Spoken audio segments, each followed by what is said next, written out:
Қарындас жүрекке ең жақын жан. Жүрекшені басып каналға тіркеліп тарата отырыңыз. Мүмкін біреулерге ой тастап қалар. Қарындас бұл жай ғана бауыр емес.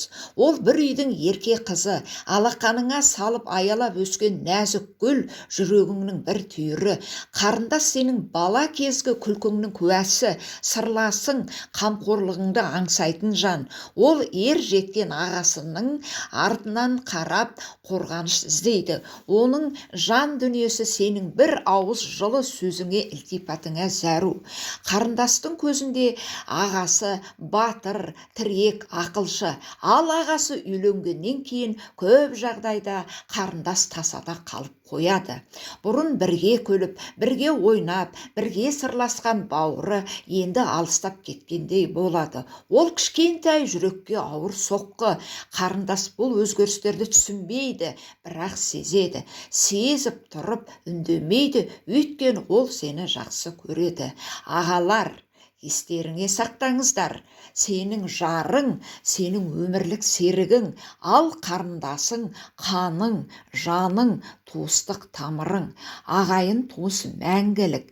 Ертең қарындасың өз шаңырағын құрғанда да сенің бауыр екенің, қамқор аға екенің өзгермейді.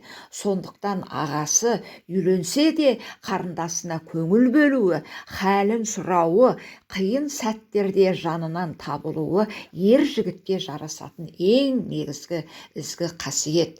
Қарындасыңа соңғы рет қашан көңіл бөлдің? Оны бір мәселе мазалап тұрғанын байқап, жай ғана бәрі жақсы ма деп сұрадың ба? Бір кездегі сенің қамқорлығыңа үйреніп қалған жанның жүрегінде сен жайлы сағыныш, реніш, аралас үнсіздік жоқ па екен?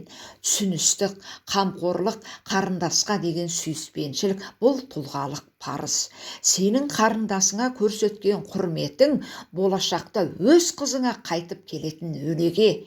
Өйткені әр қыз біреудің қарындасы, ал ертең сенің қызың да бір ағаның қамқорлығына зәру болуы мүмкін. Қарындасы бар адам бақытты, бірақ қарындасын қадірлей білген адам нағыз аға. Өмірдің ащысы мен тәттісінде қасынан табылып, бауыр екеніңді сездіріп жүр. Себебі қарындас жүрекке жақын, көзге ыстық, өмірге тәтті естелік болып қалатын жан екенін ұмытпаңыз. Осыны есіңізге сақтап жүргеніңіз дұрыс.